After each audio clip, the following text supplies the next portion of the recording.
That's right. All right, y'all grab a seat.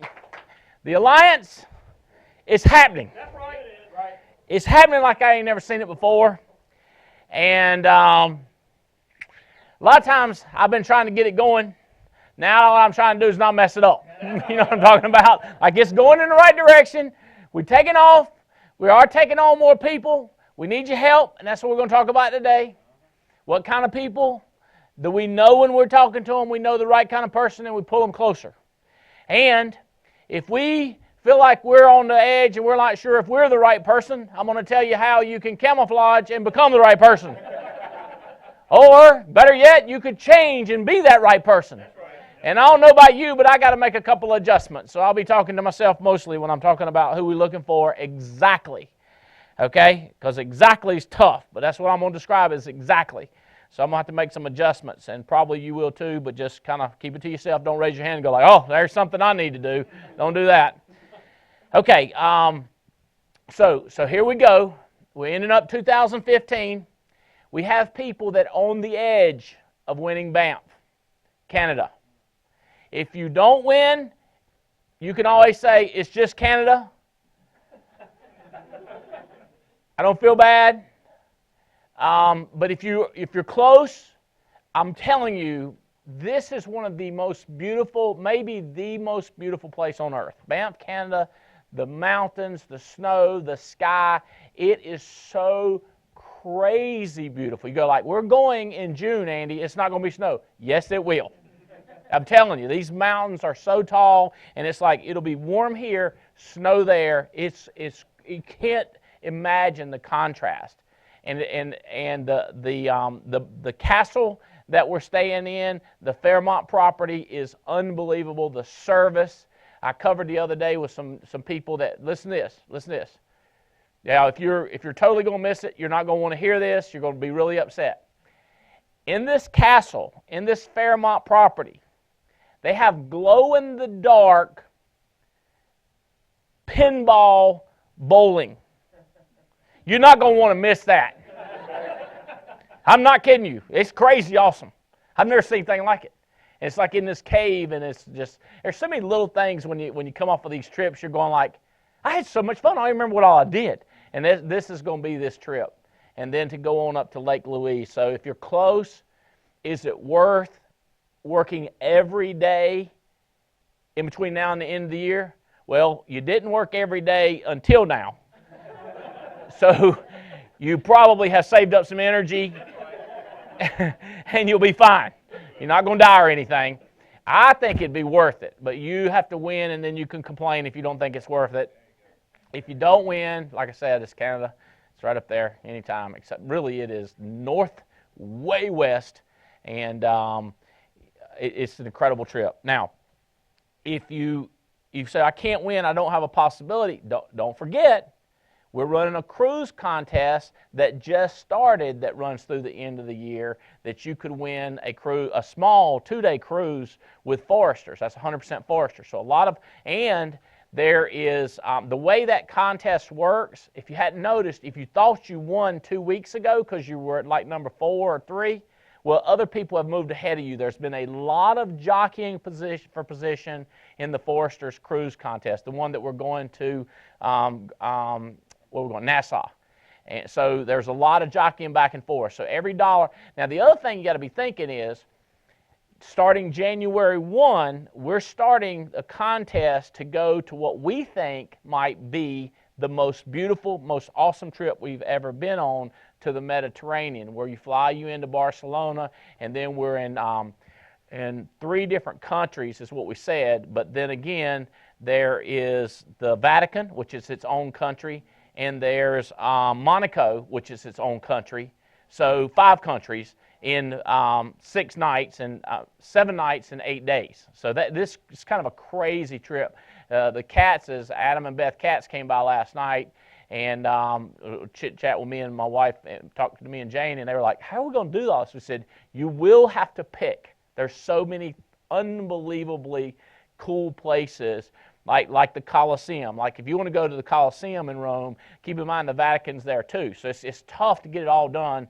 Or you can, I mean, you're gonna have it's one of those rich people problems that you're going to have to deal with. You got to decide what I'm going to do while I'm traveling the world. You can't get to do everything, but you know you could do everything. It's just a matter of time.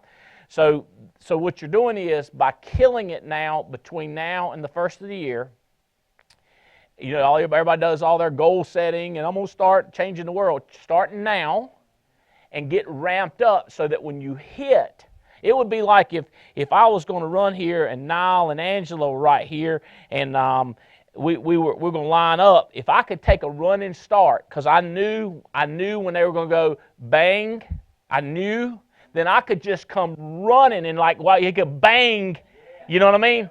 I'm thinking I'm going to get out in front of you. Does that make sense?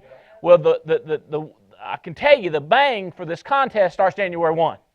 So now you know, so you can get running. By running, I mean booking appointments, getting applications in, because see, when you submit, you could submit anytime in December. Any policy that don't get issued until the 1st, you get full credit. So it'd be smart to get ramped up and get it rocking and rolling, okay? So there's a lot of reasons, a lot of psychology, a lot of personal tricking going on, a lot of personal trying to get myself in a position January 1 that I recommend you do also. Okay, so we still have the recruiting blitz going on, and that's, again, something else to get everybody's mind right for the first of the year. People are recruiting, there's a lot of great contests, flying on the private plane, don't forget, being in one of our next movies, like having a key part. So people are fighting for that, recruiting like crazy. That's a big contest still going on. Good Samaritan bonus. We just gave away some more money. I always like it when we give away more money. Scott and Rochelle Descharme, they just won $1,000 that they're going to pick where to designate to go that money. So we'll be writing the check. They'll be giving the check. They'll most likely be donating more money to this charity, so we're glad to get that pump going. Olga and Jason Mathis have won a $500 award that they're going to be giving to one of their favorite charities. So the Good Samaritan bonus continues on. December is just another month that you can earn money to give away to somebody else, to a worthy cause that you pick. That's what I like about it. You get to pick. Okay, getting my mind right and starting running, pulled out my calendar and looked. I am headed, let's see, is it up? I think, yeah, is my dates up? They're not here. Dates, they might be somewhere else. Thursday, December? Yes, okay. So Thursday, December 10th, I'm going to be in Raleigh. Monday, December 4th in Charlotte. Tuesday, December 15th, Greensboro. And then the first of the year, now, I want to tell you, I don't want to take a lot of time, but I want to tell you, that is going to be our first business flight on the new Alliance Air. We anticipate this plane being ready December 24th and taking possession somewhere between 24th and 30th. Do test flight. I have assured them that I will not be test flying the plane. My pilot was amused by that.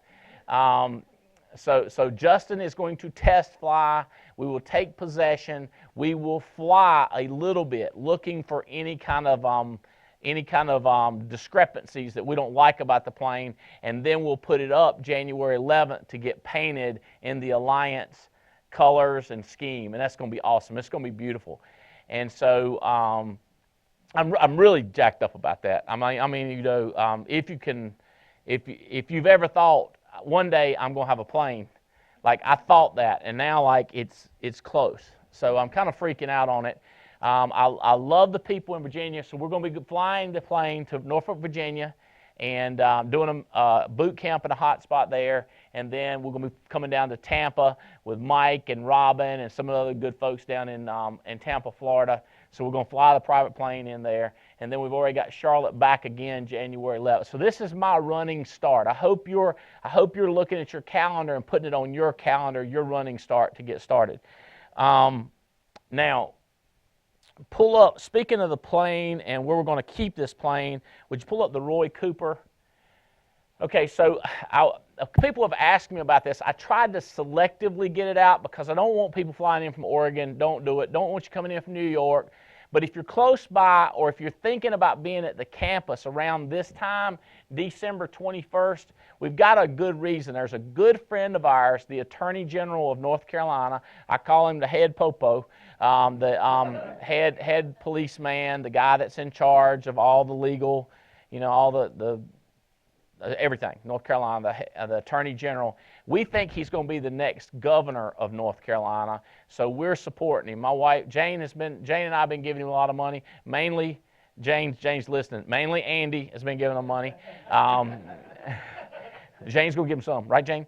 So, but what we're looking for is people that do want to support him. So North Carolina agents or if agents that are already coming in, if you want to support this and you want to hang out around with this, it's always good to know them before they're governor, because then once they get to governor, like, I'm a governor. So wanting to be a governor, a good time to talk to them, because then they'll talk more. So we're going to have a reception in the office up there in the main office and in the atrium foyer at 3 o'clock. We're going to have appetizers, drinks. We're going to hang out, meet, greet. Bob King, our attorney from Greensboro, is coming in. Lawson Brown, another one of our real estate attorneys. Some important people around Burlington that support us will be here. And we're going to hang out and talk. The cooler thing, or part of the thing, we're going to go over whoever contributes to Roy's campaign. And if you need the details, email Amber or me, Missy, Katie, and we'll get you this invite out so that you have your official invite.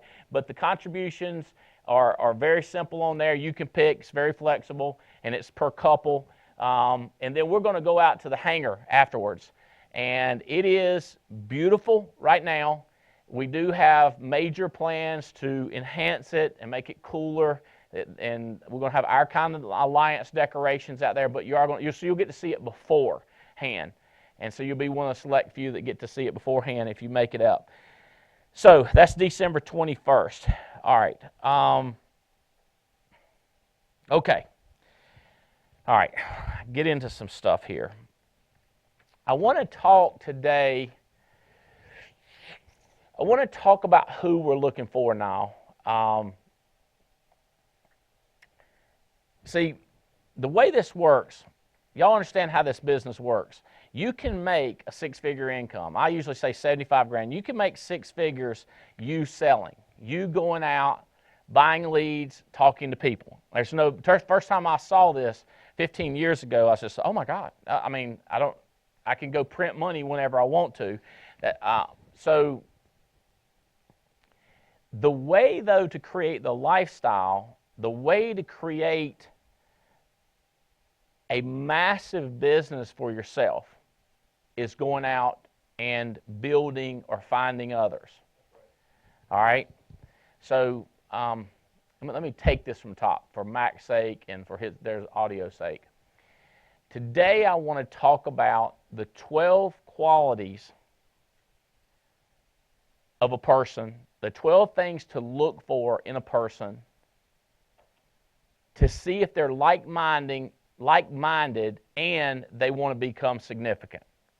All right, I promise you, I'm going to get you the notes to this, but I want to talk you through it and I want to get you to understand it, and it's going to be audio recorded that you can listen to it with the wording. But when you're hiring people, like everybody thinks I'm trying to talk people into this business. I'm going like, if they're an intelligent person and you explain the leads, the carriers, and the clients that are available and the compensation system, the only thing I can imagine they wouldn't come on board if they're not like-minded or if they're not minded. You know what I'm saying? Like they weren't. You know what I'm saying? Like if they weren't equipped with one. You know what I mean? I don't. People say like, you really think people should have sense enough to see this? And I go, well, plainly explained, leads, compensation, overrides, unlimited. Yes, I do. So I think it's finding more than selling people what we do. And I have always approached that. And so today is an attempt to show you what I'm looking for when I start asking questions or interviewing. In your mind, I'm selling, but I'm saying I'm interviewing. I'm looking for that. Now, when I sent the blast out, I said, is it the meteoric or is it the mundane? Because when you find a great person, it is meteoric. But the whole concept is mundane. It's the same questions. It's over and over again. And many times, it's like beating your axe on a rock. I mean, you feel like, oh my God, I'm just bam, bam, and it's not happening. But it's mundane. You're just hitting it. But you find the one person, you say, oh, then it's meteoric. No, then we're back to mundane, looking for another person. So you find the one, then you find the other one. Then we get this person to get into the mundane and start looking with us. Okay? So it's an activity. It is NAA activity. It's what you do. It's when you get on the phone and you start talking to people. Or this morning, I had to go to the doctor, and the valet guy, I recognized him. Well, actually, I met him about 6 weeks ago. I ran into him again. So I've been texting him and calling him. In other words, I know he's the right value person. I know he is. I know this guy. Now I need for him to open up that this is his opportunity. So I'm going to stay on him. You with me? Today, I went by there. I said, what's up, Mark? Because he's my guy I'm after. You mean I'm going to get him, right? Okay, now, next thing you know, I'm sitting in the window, and I look. There's it's kind of a round registration, and I look through the window, and I see a guy. And I was like, I know him. He like stood in front of me in high school because his name's Albright too. No relation. And I could see him. I was like, and he was like, back and forth, his way across the wood and hollering at each other.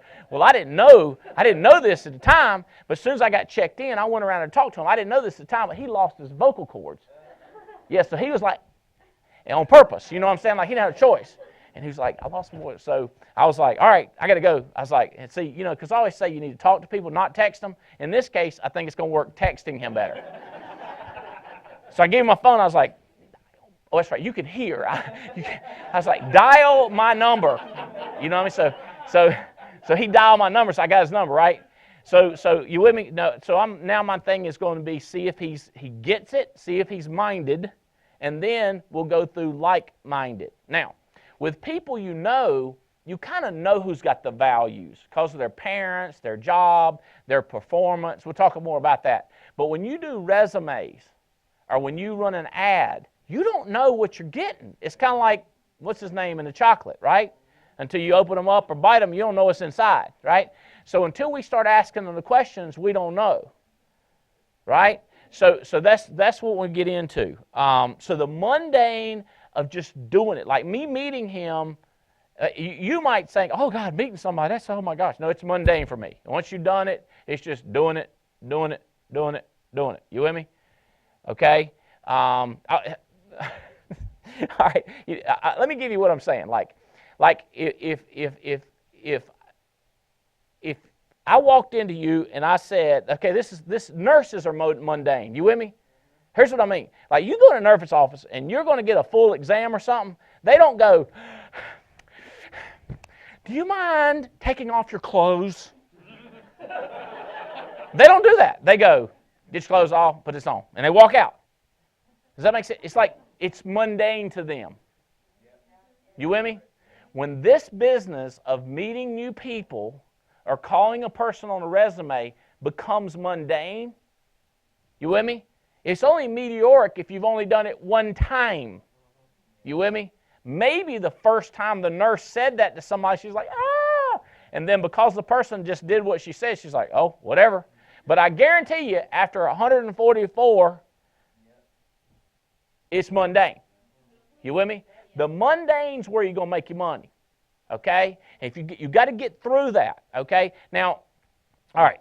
Okay, so next thing.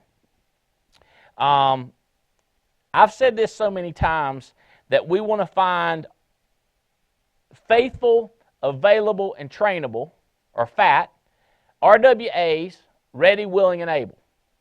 So what I want to get into now is more of the emotional aspect of what is ready, willing, and able, and then what type of person.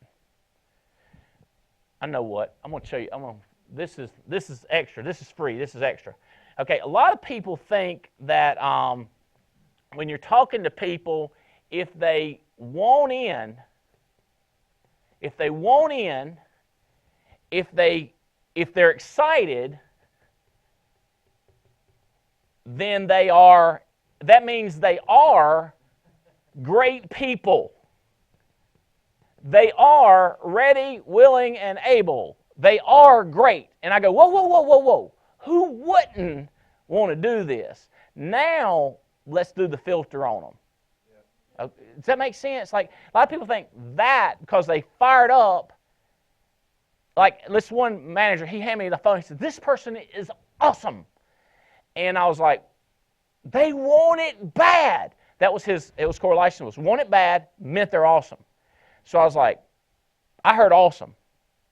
Want it bad, I want to be in, want what we got, well, duh, right? But I heard awesome person. So I talked to him. No offense to the homeless, my man ain't got no car. My man ain't got no license. You said he don't have a life insurance license? He don't have a driver's license.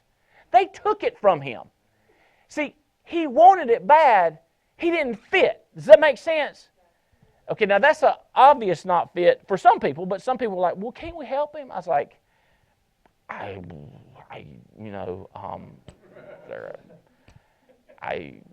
sure there's a government agency that we could point him to. You know what I'm saying?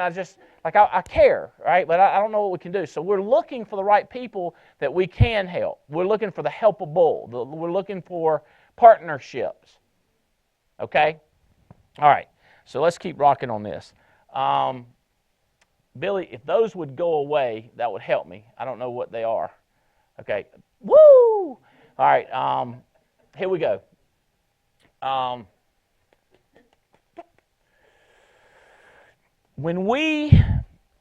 is this so important? This is the key. Why are we looking for partners, buddies? Who are we looking to build with? Why are we looking to build with these type people that have like-minded values and significance? Because when we partner, when we recruit, when we build, we get the other person. Stan, the way I look at it is I get your knowledge of the fitness world and your training and recruiting knowledge. I get your experience, your influence, right, with these other guys like Josh, because your influence, and then I get the potential of what you bring to the deal. Yo, you with me on this? You're like, we get the premium. We get their override. I go, well, yeah. I mean, yeah. Technically, the tiny item is that. But the bigger thing is their knowledge, their experience, and their potential. Now, finding like-minded, why is like-minded important? Because you can get a person to start helping you and be on your team. And I have done this. And by the way, if you're getting people, Lisa, to come on board because of your passion, woohoo! The problem is people are going to say short-term because of passion. The opportunity, our leads are unbelievable. If that's all you're selling, if that's the only thing you're accomplishing is a person who wants opportunity, it's not going to live as long. Urgency, you're demanding. You look like the window is going to close and you must step in the opportunity before we close the opportunity. And people get people because of that. They call it the exclusivity strategy. By the way, you can't do that with life insurance. You can't say to people, tomorrow we're not going to be able to sell this product anymore. That would work. It is against the rules to do that. Does that make sense? Because the Department of Insurance don't want you to do that because they want people to buy that really want to buy, that share or believe the values of what the insurance is selling. Okay? Now, we all know this, right? We know what convenience is, right? Convenience. How many times is convenient? Like, why'd you start dating her? She was there. You know? Not a big grounds for a long-term relationship. You with me? Convenience. They couldn't get into anything else. They didn't know anything else. It was right there at them.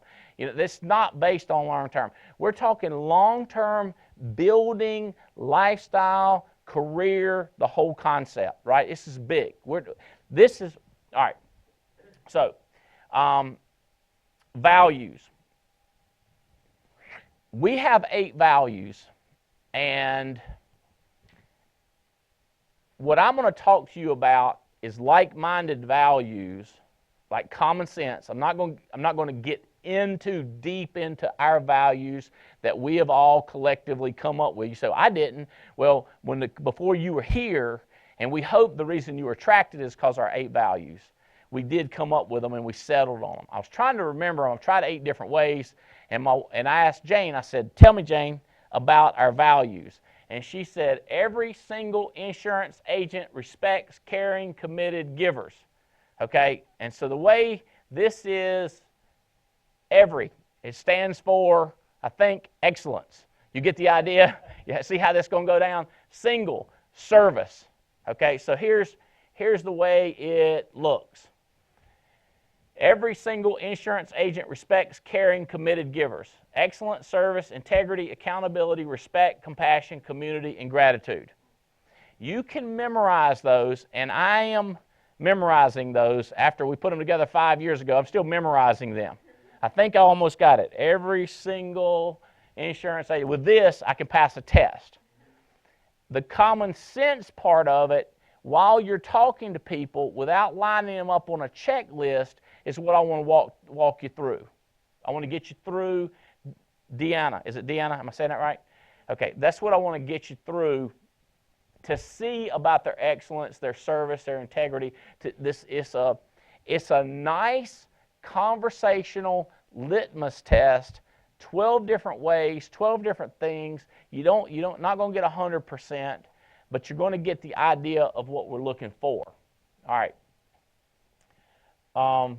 Now, when I interview people, you see this every time. The first thing I start talking about is who they are.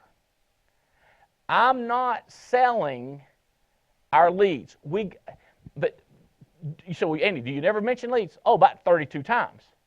But it's not in a selling, trying to jam it down their throat. It's more like we got leads. It's obvious. We got direct mail. We got telemarketing leads.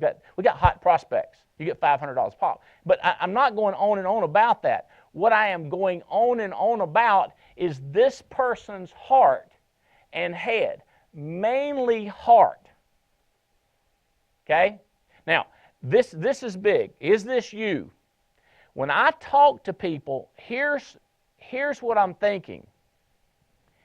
He can do. What does that mean? That means he could do it if he wanted to it. He's got the capability. Can do. Did it once. How many of you have got that agent or talked to that person? Let me tell you what I did when I was in the automobile industry. 1 year, or better yet, 1 month, I was leading nationwide. And you're like, it's a mom and pop organization or a nationwide organization? Well, mom and pop, but nationwide, I was the leader. You're like, huh? So, but they did it one time. I led this company to a 37% increase. That's can do or did once. The question is going to be, what I'm talking to you about, what kind of a person are you? I should do it. He should do it. Well, everybody ought to do it. Like, would you be interested in creating a residual income? Would you be interested in helping people make a difference? Well, everybody would. So that's when he hits you with a should. Here's what I'm looking for. This is big. I'm looking for usually does. Now, let me tell you what I didn't say, because he always do it. Because I don't always do it, okay? Because, see, if I would have said you're looking for somebody that do it 100% of the time, that succeeds, that wins, that breaks the records, does the right thing, that would eliminate me from the program. So I left myself some room and said, I tell the truth. I usually tell the truth. I usually am on time. I usually do my job. I usually do the program. Okay, y'all don't have to, well, y'all out there raise your hand too. How many fit in that category are glad that I did usually do? You on that? Okay. You're looking for people who usually do these things. Not always do, not ought to do. When they hit you with, everybody, No, I'm looking for a person like, yeah, that's what I try to do. That's my goal. That's my intent, right? So it's a person who that's what they usually do. And a lot of times you looking at their resume, or as you're interviewing them, you can find out if they usually do, if they usually stay, if they're usually committed, if they usually succeed. All right. Here we go. Number 1. Find people that think of others before themselves. Here's an interesting formula for you. Humbleness. Humbleness, some people think is they put themselves down. Like I like a person who puts himself down. So think about it like this. We're not looking for a person who thinks less of themselves. We're looking for a person who thinks less about himself. Hear the difference? A person who thinks, how's everybody else doing? Who else can do this? How big is the opportunity? Not a person that says, well, here's the way I feel. So when a person goes into it with me, we want a person humble, thinking others. Okay, now, maturity. So it's going to be the combination of humbleness and maturity. Maturity is seeing things from a different person's perspective. It's a big part of that. Can you, like you get so mad about something, we covered mad the other day about what makes people mad. Can you see the other person's perspective and calm down? I was so fired up talking to my son last night. I think it was last night. I'm trying to remember if it was last night or night before last. But I was telling him a concept that, you know how people say, people are so mean these days. And I always go like, these days? Okay, because this guy shot somebody, 17 people were killed at one time, or like within minutes of each other. And I'm like, have you ever heard of the Mongoloids? This group of people that would come in and raid countries? Have you heard of a crusade where a whole country lined up and they just started taking over countries?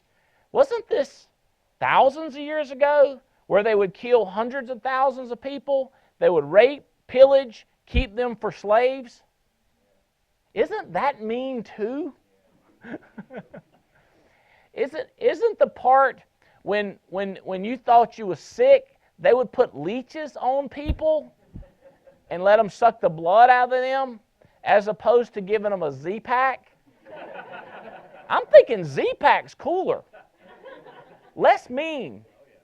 Lepers, when you had something that was contagious, they would throw rocks at you. Doesn't that strike you as mean? You say, but solitary confinement, they give you food, you understand, in solitary, and you can't be near people. Or we got a guy, we think he had pink eye. We were like, back up. We didn't throw rocks at him. You see, so from another person's perspective, can you see like how then it would have been mean, but in this perspective, I'm just saying, can you chill? And my son was like, I know, Daddy. Why don't people understand things are always the same? I was like, because they don't believe what we believe. Don't panic over them, but just I want you to get your mind right. I want you to have your mind right. So imagine this. Imagine a person who can think about the other person's perspective and thinks about more people, not just themselves. So the combination of that maturity and humbleness. What about, can you imagine this, when people say like, who am I to judge? I don't know. Wouldn't that make more sense if people, when you're interviewing them and they said, if it was something controversial and they said, well, just be hard, I can see perspective, I can see this angle, and I can see this angle. That type of a person.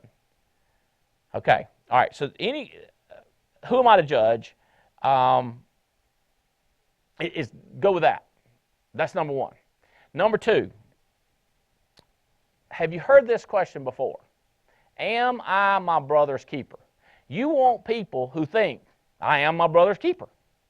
It's my job. And there is a different group of people out there that think, I'm not in charge of anybody but me.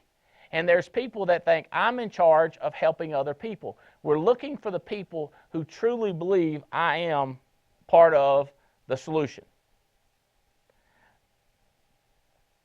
There is y'all have heard of the radio station WIIFM.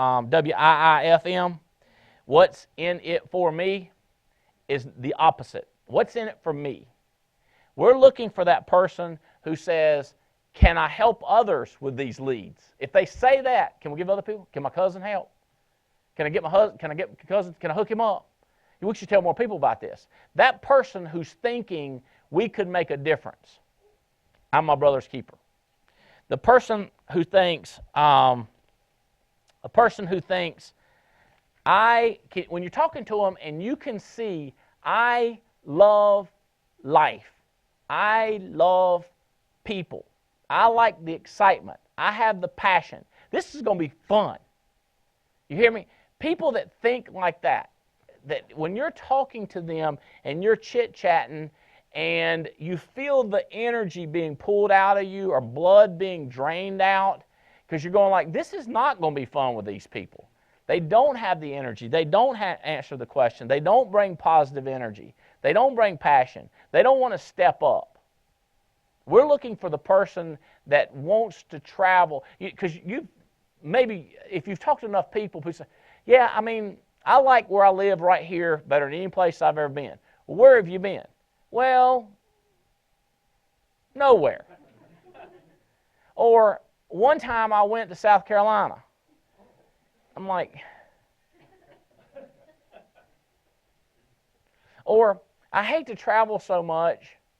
If they say, I hate to travel so much, it's just the hassle of it and all the security. And then you say, well, tell me about your traveling experiences. And they've been on one trip. You just wonder about this. So it's the person who has energy to live life, that wants to see stuff, be a part of stuff. That's what you're looking for. That's number 3. Number 4, find people that are giving you the impression, I'm bringing something to the table.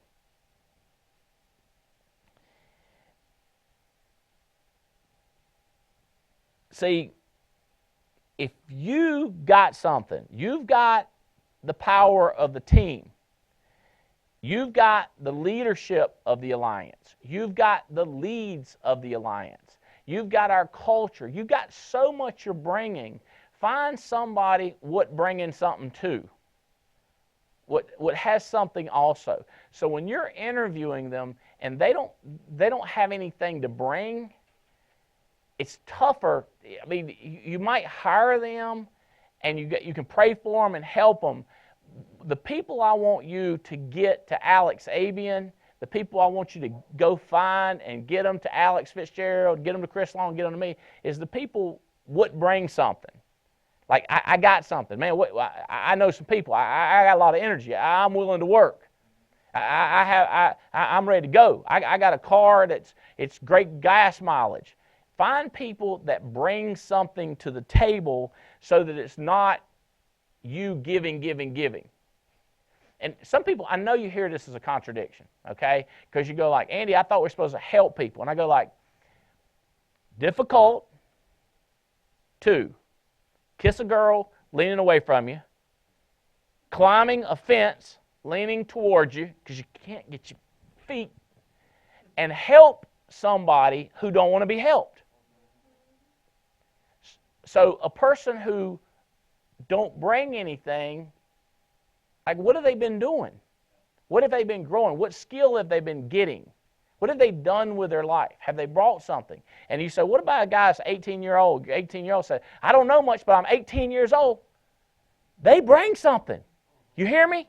They got the next 10 years before they're 28. That's bringing something. They got something. Yeah, they're bringing the energy, the enthusiasm, the willingness, the openness. That's what they're bringing. See, but you got to get your eyes open to recognize the value in the person. See, I'm looking now. When I'm looking for a value. I'm thinking, what could they bring? What could they bring? Deanna, how many languages? 5 languages. Hello, y'all remember when I interviewed her a couple weeks ago? I was going, that's going to come in handy right there. 5 different languages. Husband is Marine, Special Services. He's in the Navy. So I'm going, right, fight breaks out. We're going to need him. Special Forces, say what? Oh, and he just finished license coach, what I'm talking about. That's great, in 3 days. And he's smart. He's aggressive. You see what I'm saying? I'm going like, what? See, I'm selling them on selling me what you bring into the table. Not in a, what do you got, but I'm seeking what they bring in. But if they ain't got nothing, they ain't got nothing. All right. Mother Teresa, pretty cool quote. I cannot do what you can do. You can't do what I can do. Together, we can do great things. Jackson, you tracking on this? This is what we're looking for when we're talking to people. All right, number 5. Find people who think, I want to connect with you. I want to be friends with you. People that don't want to be friends, people that don't want to connect, people that don't want to engage, what you going to do? Transact? Give them way to make money? They make money, we give them money, and that's all it ends? When I was in a cotton mill, it was a union environment. They had a union. I was in management, and J.D. McLeod said, you need to come down out there by Linden. Come out around there, Linden, take a right to Pine Trees. I said, ain't no store out there. He said, ain't no store, but we got a cool place to hang out behind my house. I said, what time y'all going to be out there? He said, about 7:38. So I go out there. He's a shop steward. He's a union guy. And I hang out. I start hanging out with him. And then Jabo's out there too. Jabo about 6'6", go about 320. And he was one of the machine hauler guys. Well, it ain't hard to figure out one thing that we're going to need if something breaks out in the textile mill. We're going to want Jabo on our team, right? So, and then there's another lady named Peggy. And I got to be friends with these people. So I got called into upper management. They called me in, my review, and they said, you need to back away from these people. You don't need to be their friends because you can't tell them what to do if you're friends and you won't be able to coach them. I never bought that. Never bought in. I did give them the old, yes, sir, boss man, yes, sir. You with me? But I'm thinking, my numbers are going to show you, because you need this ability. I picked it up a long time ago. It works like this. I'm your friend. I want to connect, but this is what we do. We put up numbers. We win. We're on a basketball team, and we out watching movies together. We buddies. Tomorrow, your job is to play defense. Because I'm your friend, and you can't play defense, and you let the other guy score, you see these pretty boots. They're going to meet your pretty place you set down. Does that make sense? Is that, you with me? I connected with JD and so many people, and I stayed their friends, and I knew so much about them. This one girl, Joy, I got to be friends with her, and she was like, I'm going to do this and skip, I'm gonna miss this day to go to school. I said, let me explain something to you. You will be a friend that I fire. I can't, this is our rules that we got to do. And she was like, well, I got to figure out a way to go to school. I said, I'll help you figure out a way to go to school, but I can't figure out a way not to run a mill. Man, you get paid to run a mill. This textile, this cotton place, that's what we got to do. So I remember it distinctly. And as I think her and her husband just came back in their business. They came in their business, sold some insurance, went and did something else, and just came back. So if you're listening, Joy, it's the same thing. The do be the do. But if a person don't connect with you, and think about it, I have a hard time explaining nicely to somebody everything there's something to do if I don't have a connection with them. But if I know you, if I'm your friend and I've connected and you wanted to connect to me, you come see me. Now, if it's a tighter situation, I feel more comfortable showing to you. You know why? Because it's the style of leadership that I'm looking for is not positional. Not because I am the supervisor, because the way I look at it is when you're standing beside me now, that machine runs this way. The alliance business model works this way. Not you will do it that way, but it's the right thing to do. We got to do the right thing. So it's more of a right thing direction than it is a I'm telling you these are the rules direction because the boss man gave me these rules. It's more of it sets right in your stomach. Like one of the rules that we had when I first came there was waste. When they would make these changes, they would just cut off huge portions of cotton and throw it in the trash. And I was like, and the company was raising Cain about how much waste. They were getting mad at me and threatening to disciplinary action our department for the waste we were creating. So I went out there and I looked at it and I watched them and I asked a couple of ladies, I said, why do y'all do this? And they said, it's easier. I said, okay. So we've got easier against waste insane amounts of money. So it takes just a second more to do it and not waste hundreds of dollars per occurrence. When you're getting paid 10 or 12, and I wasn't getting paid much, we're throwing away more than they're paying us. I'm like, guys, something's not right here. It just doesn't sit well. Not from you will cut the cloth here, you will pull the roving here. It was does this not make sense to you? So I bought people in. They bought into what I was bringing to the table. So now all of a sudden they wanted to do it because they wanted to do it, not because of the rules. So you're looking for people that want to connect and be a friend, and then all you got to do is know the rules and be able to explain it to them from a this is the right thing to do standpoint. It creates a whole different world. Now, an immature person or a self-centered person, a me person, they don't care about the company. They don't care about the cotton they're wasting, the fields, the natural resources of America that they're throwing down the tubes. You go, like, Andy, you did not sit in that textile mill and talk about the wasted resource. Oh, yeah, I did too. I was talking about them farmers out there raising all this cotton. They trying to put jeans together. They're not trying to create waste. And they're like, how do you get from going to field? That's just what I always look back at. Where does it sit? Where does it feel? So you're finding people that want to be friends so that you can explain it to them. People that want to connect. We killed it in the textile mill. I moved right up. I mean, and some of you know my management career in 10 years, from walking in the door, being a person that's just a sweeper guy with a college degree, to having 450 employees. The atmosphere. I wasn't like-minded with the upper world in that company. They were not trying to change the world.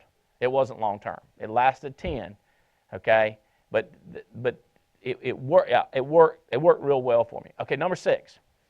Find people who think I can. People who say I can do that. I do break things down, like, can you go in other people's houses? Can you call other people? And people say, I can do that. If people say, I can't go in houses, that's a problem. They're convinced. They say, I can't a lot, then they can't. They say, I don't think I can. There's so much doubt in that person that their self-talk is going to talk them into failing. So if somebody says, I don't think I can, don't argue with them so much. I want people to get people, like, slow down and talk, find. Yeah, sometimes I'll tell people the answer and see if they'll repeat it back. I mean, in other words, that's why I really want them to win.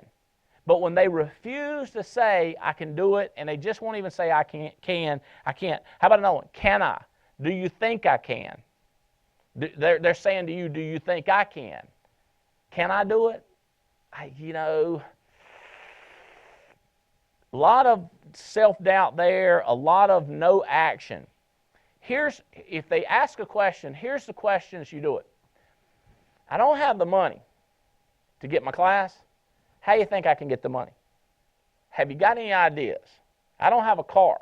How can I do it? We had a girl do it for a while on a bus, taking a bus. I was in the city. She took a bus until she could afford a car. Yeah, y'all didn't do it. Yeah, we did.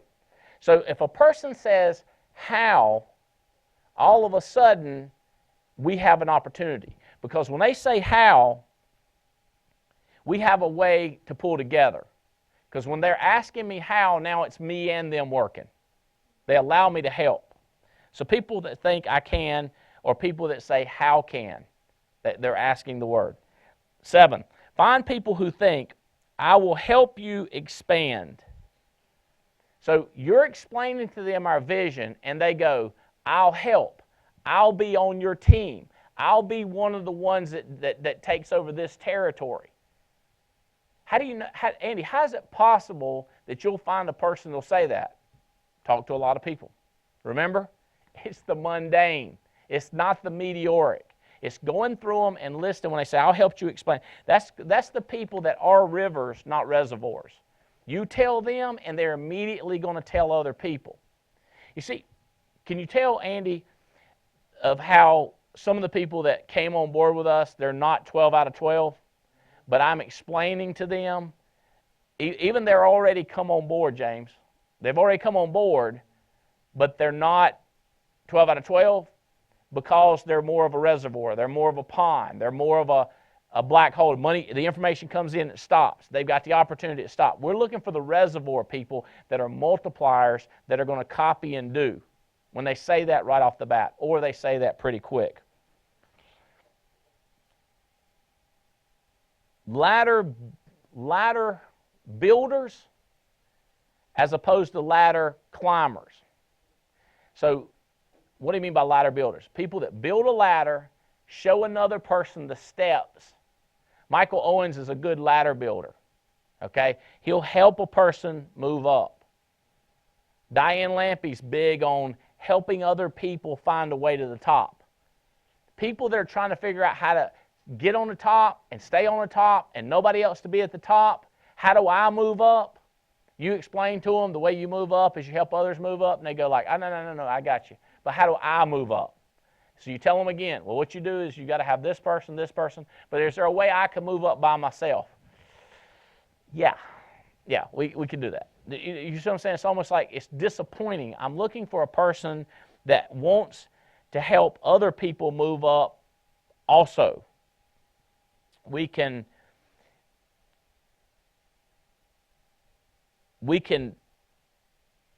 see how we can expand more if that person thinks like that. So we're asking questions. If you could ask me, like if you were talking to me while I was at the cotton mill, if you could see how many people I got to become supervisors, or what else do we call them? Trainers. I had another word. It wasn't supervisors, but I would find people on the floor or just working regular hourly jobs and say, you'd be a good trainer. You'd be a good fixer. You'd be a good supervisor assistant. I wanted a way to get my people moved up. You with me? That's that guy the girl you're looking for, that you can just feel it and you can sense what they're trying to do. How about this? Number 10, people who say, I got to do that, or me got to help. So example, in this room, person comes in and they don't have a chair. The person that jumps up to go get them a chair, me got to do. That's not a me standpoint like me. It's a nobody else is going to do it, I got to go do it. Or boss man is looking for a pen. The 3 people that jump up and go to do it, me got to do it. Girl's turning blue because she's freezing, and guy takes off jacket, hands it to her. Go find somebody, says, can we control the thermostat in here? That's the me-go person. You with me? The person who said that I did it. We're interviewing a person, and we called somebody at the company. and they said, yeah, that person you're interviewing, she was if you just couldn't figure out how to get it done, definitely call her. She got to get it done. You with me? That's what you're looking for, is that person that feels the responsibility. Me got to do it. Y'all know the scenario. Well, maybe you don't. If you heard the scenario, it's when somebody has a heart attack in a crowded city, or they fall down, they get hurt, and people walk by and they go, somebody else will help. Somebody else will help. Somebody else is going to stop. Somebody else will do CPR. Somebody else will call 911. And nobody calls 911 for 30 minutes or an hour where hundreds of people saw it. Whereas, if one person is out in the country and one kid falls down, somebody calls 911 immediately because they're the only one there. They know they have to do it. The question is, when you're in a group and something needs to be done, do you think, I better call 911 just in case? The first time I heard this, I was like, I'm not sure if that's me or not. So what I started doing is, instead of thinking somebody else, I started realizing probably nobody else is going to do it. I better call this in. I found this, I'm riding down the road, I see this big chair in the middle of the road, and everybody's going around it. Everybody's going around it. That's going to cause a wreck. Do you pick up the phone and call 911 and say, listen, just heads up, at mile marker 187, there's a chair in the road, or do you say somebody else is going to do it? You're looking for that me got to do it person. Me got to. I'm going to do it. Now, I know this too. I know there are spouse situations where the husband or the wife says, me got to do it, and the wife goes, let somebody else to do it. Or the husband goes, you don't have to help the children. So now we're looking for that spouse that can stand up even to the other spouse and say, no, somebody got to do it. Looks like it's going to have to be me going to do. You with me? So that's where they are, me centered like this. They feel like somebody's got to do it. How do you spot those? They're doing something. Easy to spot. They're the ones standing up. The only time you miss them is when they're bending over to help somebody and you couldn't see them. All right. Okay. Number 11, last two.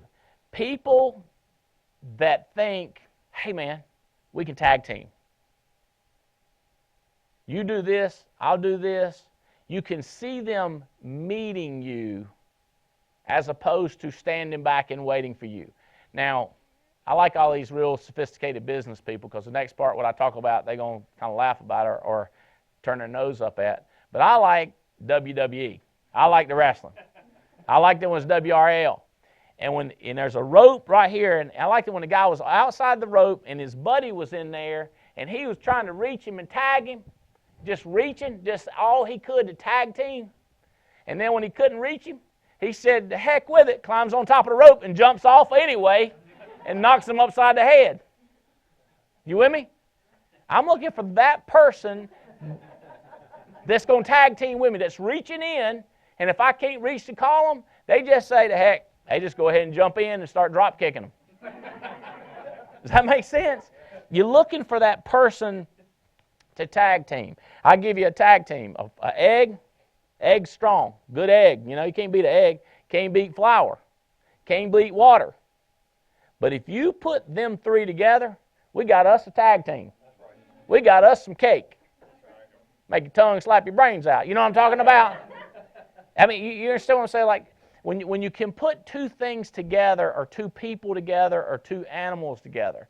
So the country boy analogy is two big old mules can pull 9,000 pounds.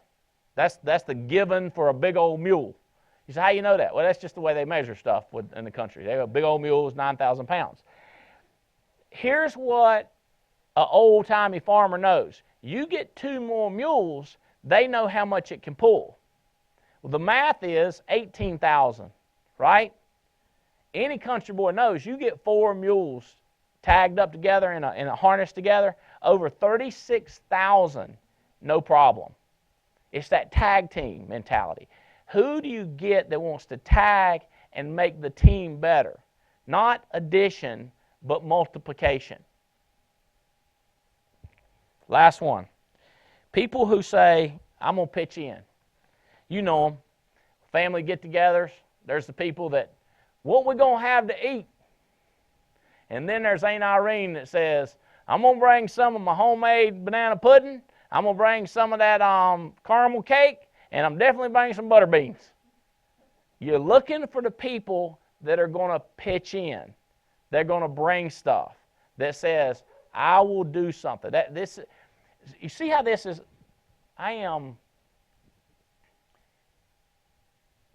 You see where we fall in on this? You see the type of people that we're looking for: respect, accountability, integrity. But these are to me, they're great words, and we've defined them, and I'm going to keep defining them for you. This is a common sense type of a who are we looking for, or how about this? Who are we trying to become as a people? Because when I'm talking, I'm hearing some of this, and I'm going like, Albright got to work on that one.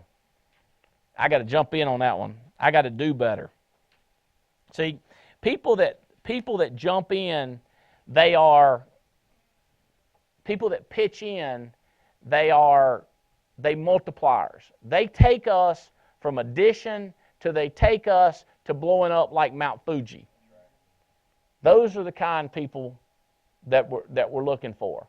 We've got a guy named Gus down in South Florida, and he's had a lot of people come over from Colombia and a couple other countries that the political environment is driving out super sharp engineers, doctors, physicians' assistants, and it's a terrible environment in the countries they're in. They're coming here, they're certified, they're licensed, they're registered, but not in America. So they're looking for a way that they can replace their $100,000 income or their $250,000 income, and they've come to us. But they didn't plan on coming here, so they don't speak the language. So Gus is translating the 8 steps to success into Spanish. And he's been sending us each segment. And I'm going like, I'm going there. I'm going to help him. He's on Stephen Davies' team. And I'm telling James Hill's team, let's help this guy. Anything we can do. This new guy, Terry Edwards, that's jumping in, going to different hot spots and doing meetings when he don't have to. Adam Katz, he's always been that kind of person. Adam and Beth told me last night, they said, we've been together almost 24 years now. They've always pitched in. They've always helped emotionally. They've always helped with their energy, money, the whole concept. Eric Belair. When you meet Eric and Bobby Belair, when Belair, he's just such a pleasure to deal with. Because, I'm telling him we're going to do this. He's like, well, I'll bring this, this, and this. Is it okay if I buy this and bring it? Is it okay? He asks permission to help, which is, it is nice of him. It's considerate, but you just love it when he's like that. The first time we met Heather Fitzgerald, she was like that. And Fitz, they were young. You say the first time, like they were kids. They were 18 years old. But when when we had a cookout, anything, they brought stuff. They didn't want to just show up empty-handed and take. It wasn't what's in it for me. They always wanted to be a part of the team bringing something. So what we're developing across the country in these hot spots is that type of atmosphere. Okay? All right. From a practical standpoint, Brittany, would you come up here? And Jackson, come up here real quick. Y'all give them a hand.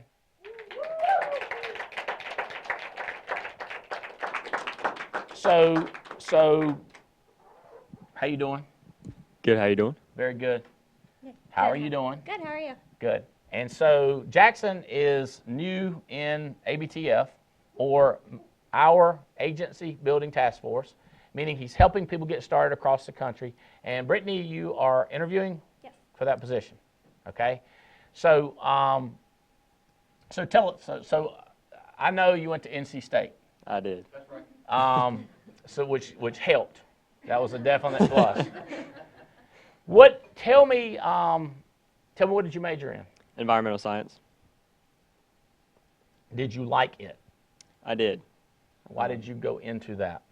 I probably took the most boring science class possible. I took geology and kind of drew my interest.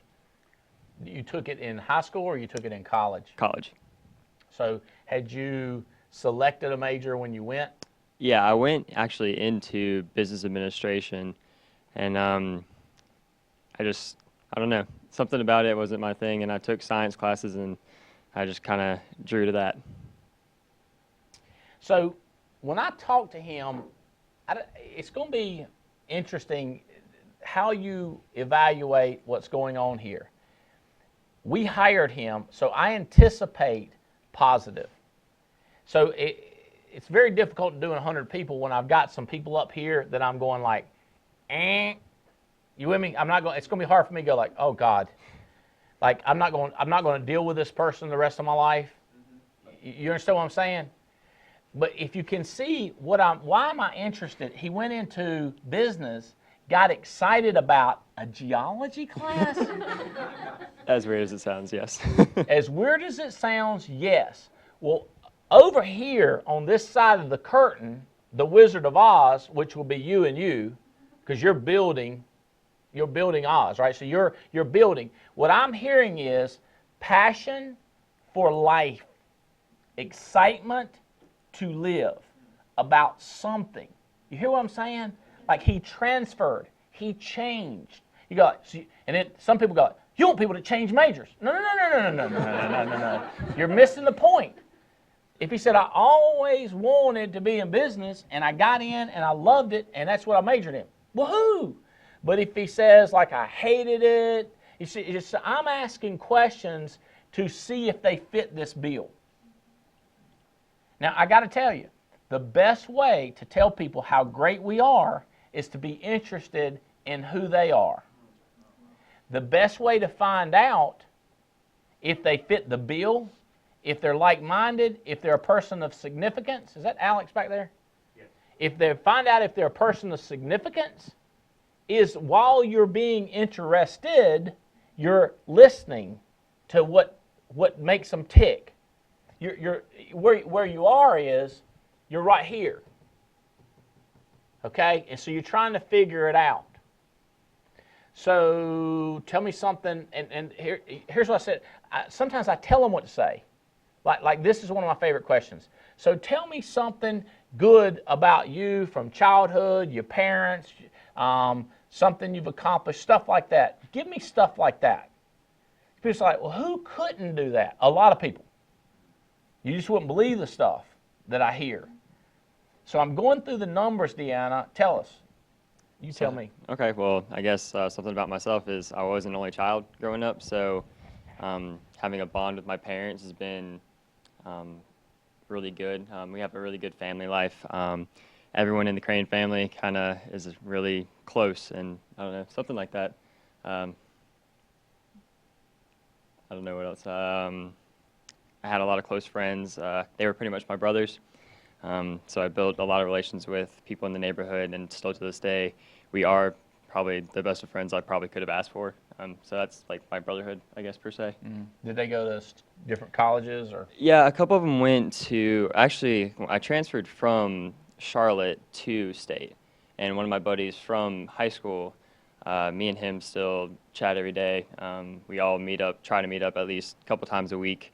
And yeah, we still hang out. Okay, so now here's the question. What do you do next? Do you top them? I know that. I grew up with some of my best friends, and my family was tight, and you know my parents been married 50 years. And how long your parents been married? You with me on that line of questioning? Were you outdo them, or are you trying to relate to them? How about we continue the interview and continue the being interested part and ask them more questions.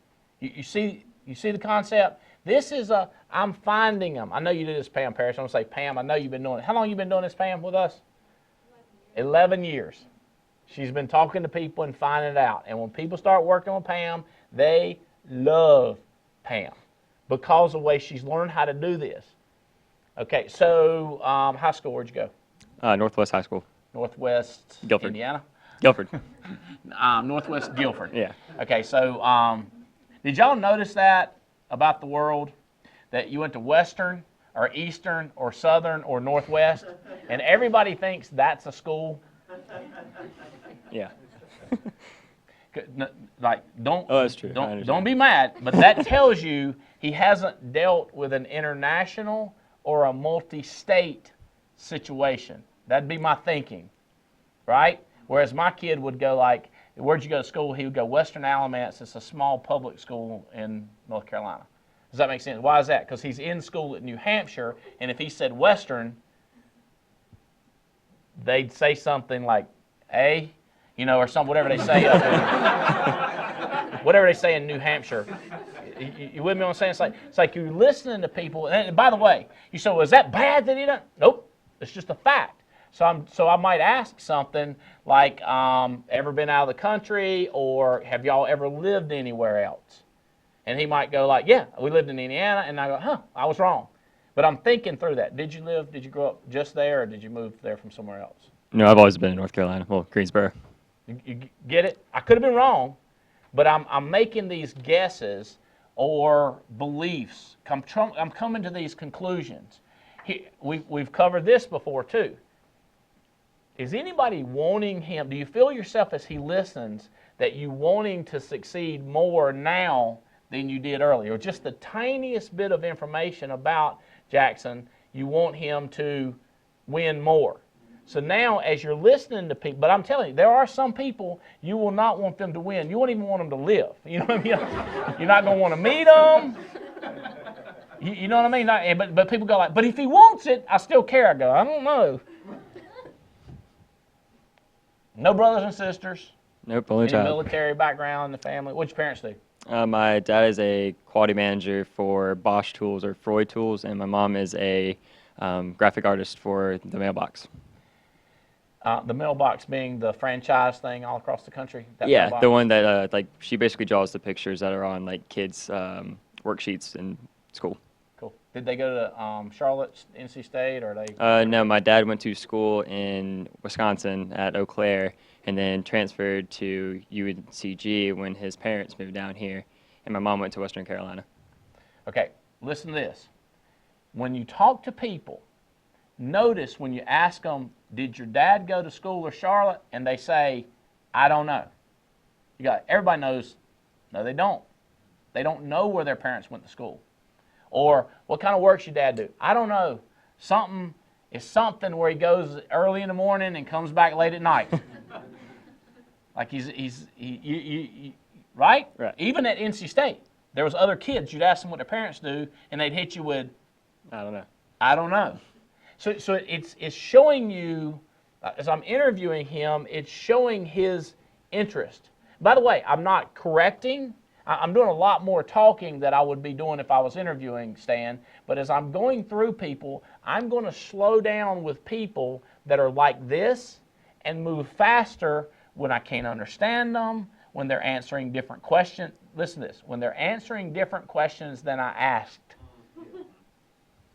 And I know some people are going like, "I got agents like that." Go, "You recruited them. You brought them in. You really helped them succeed. I'm trying to help those succeed that fit this criteria more. Those are the ones I want to give free tickets to. Those are the ones I want to meet for breakfast. Those are the ones I want to have dinner with. The ones that fit this criteria, that it's not mysterious. It's that I'm put in writing. It's that I put up in the values. It's this right here, what I usually do. Like this, I'm trying to make it not sound vague, because in me, to my mind, it's crystal clear what I'm looking for in that type of a person with a heart. Hey, no more, like enough about you, more about me. No. What do you think about, tell us how long have you been working with us? About a month. About a month. What's been the kind of most surprising, craziest thing about working with us here in the corporate office? I guess the work environment, really. I mean, everyone's looking like they're having fun what they're doing. I mean, honestly, I've had to take a couple Nerf darts. That was probably the hardest thing to get used to, is you actually have to kind of keep your head on a swivel, really. Nerf darts in the corporate office. That's the biggest concern. Yeah, it's crazy. Okay. What else? Anything else? I like how everyone's involved. You're extremely involved with what you're doing. I like being able that you know me by a first name basis, even though I've only been here for like a month. Even though I call you Quincy half the time, or Well, you said I looked like a Quincy yesterday. Still trying to figure out what that meant, but no, I did not. But, yeah, just I like the involvement with everyone. It just seems like a family. okay, good to have you here. Brittany, tell us something good about you. Something good. I just finished my criminology and criminal justice degree in May. From? Arizona State University. Woo! Yeah, thanks. Arizona State. Yeah. I used to live there. I lived there for a little bit, so that's I where I was wanted to hoping go. so. Yeah. Well, I did. I worked full-time and went to school online full-time, so I didn't actually go Really? to college there. I did it all online. So, but you were in Arizona, Yes, I lived there for about 6 years. going to school online in Arizona, and working. Mm-hmm. What kind of work? I've done a little bit of everything. It's mostly customer service related. I lived in Arizona only for a year recently. So I did my freshman year there, and I worked at a retail store, Justice Just for Girls, which is actually where my first job was. And then I came back because my family's here, and I worked at another corporate office. I worked at United Guarantee selling mortgage insurance, and now I'm a retail manager. For Ross, Dress for Less. Ross, Dress for Less. just Dress for less. dress Yes. for For less. less. I take it the clothing. Yes. Okay, so watch this. You say, Andy, what do you say when they ask you this? What do they say when they ask you that? And then you listen to me interview, and I'm on the phone in my office, and I'm talking to people, and they never ask me a question. Why do they not ask me questions? They're answering questions about themselves. And I'm thinking, do they fit this bill? Do they fit this criteria? People love to talk about themselves. As a matter of fact, you want to impress me, just ask me about me, and I will tell you. You with me on that? But now keep in mind, that's when I am unsuspecting. Kind of like Brittany is unsuspecting now, if I'm unsuspecting. But if my job is to do the interviewing, the last thing I'm going to do is be telling them everything about us. That's the last thing I'm doing. I will sprinkle it with the leads, and I'll sprinkle it with stuff as it comes up. Like when you were at the mortgage company, did y'all have leads? They were mostly they came to us because we did business with so many different banks that they just offer. I guess it was a type of lead, but they offered our mortgage insurance when they were closing on houses. Okay, so we didn't do banks- telemarketing The or banks anything. would offer the mortgage insurance, and you would sell them mortgage insurance. Mm-hmm. So it's not selling mortgages; it's selling mortgage insurance. Correct.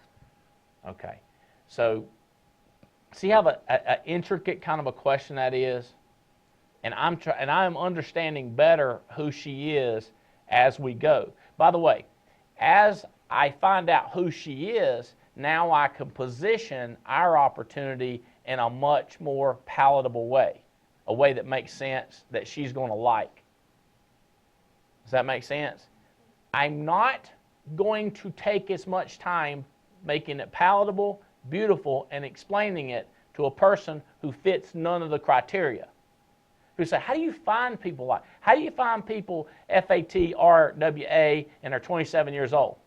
I find all kinds. I slow down for, I'm more patient with, I write down, take better notes, I text, I get my secretary, my staff to follow up more with the ones that fit. Does that make sense? Yeah. It's not that I don't have, a guy asked me the other day, he said, how do you rifle? How do you laser only the right people? And I go, I've not found that technique. Because when you run an ad or when you go meet, the only way I know that is the 300 people you know, call the top 50. That's the best rifle I know. And once you've done that, the only other thing is I could say, Jackson, who do you know that would be good to come in here? So then that's a light, but once we hit that, now we're into running advertisements and we're going to attract the masses of people. You say, what if I put in there only 25-year-olds or only this? It won't work. Everybody's going to call. And the people that fit that criteria won't call it because they're going like, I know they're looking for me. I'm not calling it. You said, no, they're going to. Yeah, I'm telling you, I know how people do. Most people respond to just specific things that not even. Chris Hill, y'all know Chris Hill? He's been working here 7, 8 years, one of the best people we've ever hired. He answered an annuity specialist ad. This kid graduated from a private Christian school with a ministry degree and didn't even have life insurance on himself, didn't know how to spell life insurance, and sure didn't know what an annuity was. But when he answered the ad, I asked, what are you doing? It was like 5 a.m. in the morning or 5:30 a.m. I thought I'd get voicemail. He said, hello. He said, I'm driving a truck. I said, at 5:30 a.m.? He said, yep. Since 5:15, I've been on the road. I work for my uncle. Woohoo! I'm like, here's my boy. You with me? What makes you, he lived about 2 or 3 hours from here. Why are you answering an ad in Burlington? I'm going to marry this pretty little girl that lives up there. Woohoo! You know what I'm saying? I ain't going to say, well, you know about annuities? I don't care if you don't know about annuities. My man's right out of college, fired up, working early in the morning, moving to Burlington. His girlfriend's up here. He's going to marry her. He didn't say, I'm coming to shack up there with somebody. You know what I mean? He's like, I'm coming to marry this girl. You know what I mean? I'm just going like, woohoo! My boy's fitting the bill. So now I'm just like, And he says, well, can you tell me more about the company? I said, yeah, I can tell you all kinds of stuff. We're in Burlington, and we're hiring. And let me ask you this. What was your major? I know it was a Christian college, but what did you major in? How'd you like it? Why'd you go there? What does your dad do? Is he a preacher? No, he's not. Well, what does he do? You with me? A few more things. What are you doing tomorrow? He's like, what do you want me to do? I was like, be here. You with me? We sell insurance. Like the ad said, hello. He just laughed. He said, well, I really don't know that much about it. I was like, well, I figured that out asking you a few questions. This is the way I've always hired all my life, is try to figure out who people are.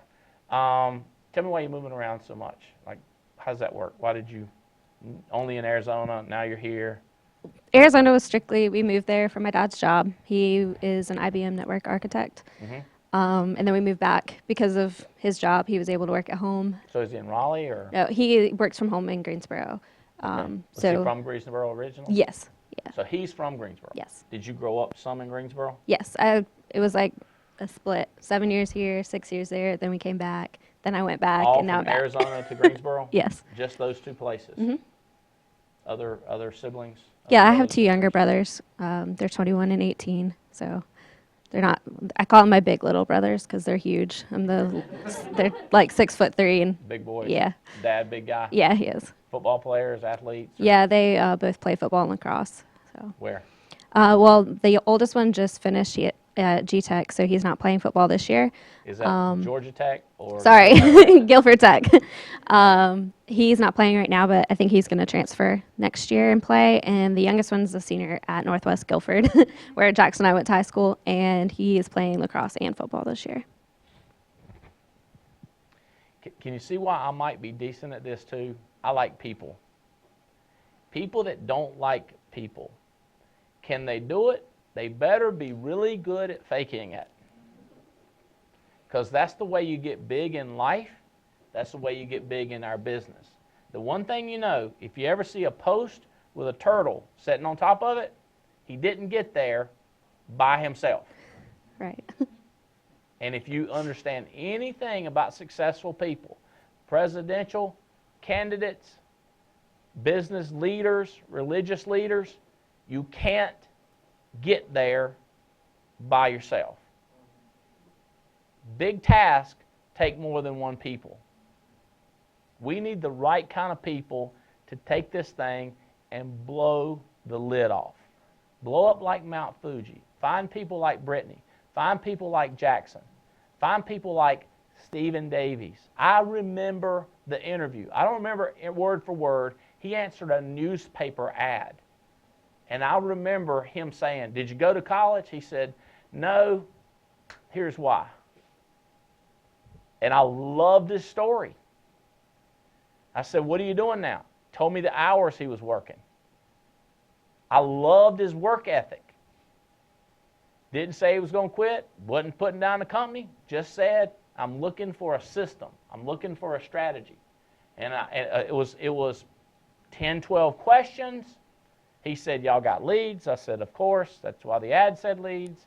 He said, what do I do next? I said, you drive here. He said, I really know to go to work tonight. Could I go in the morning? Yes, that's an option. He drives 3 hours the next morning. And he tells a story about how his tires had the wire sticking out of them. I love it. I loved it when I first talking to him. And now he starts finding Eric Lardy, his situation. What an incredible story. Or he finds Jeremico. What an incredible story. The people that Shondale, the people that he's finding, we're finding them. People say, what is the reason for y'all's success, Andy? And I love saying this now because when we had some problems, people would say, what was the problem? And I'd say lack of leadership and lack of focus. Here's what I love to say now. Why are y'all blowing up? Why is it? I said leadership and focus. The same thing when we were, I hated saying it when we were struggling, but we're blowing up because of leadership and focus. And Sam, we need more of it. We need more intentionality. What are you doing every minute, every day? What questions are you asking? Who are you bringing on board, Toby? Let's go find them. Let's, minute by minute, let's find the right people. And let's take this thing to every little city and every big city. Let's put 3, 4, 5 hot spots in every city in America. In every little city, let's set one up at a restaurant until we can get enough people to move into a hotel. We may never move into a hotel. We may just branch out over the United States. We need 200 hot spots. We're growing like crazy. It's happening. I love y'all. I appreciate you participating. The TWC, can't wait to talk to you. Can't wait to see you. Please win these trips, guys. Don't let us spend the money and you not win the trips. Get after it. Bring somebody with you. This is too big to just be about you. Go get somebody else. Love you. Out of here.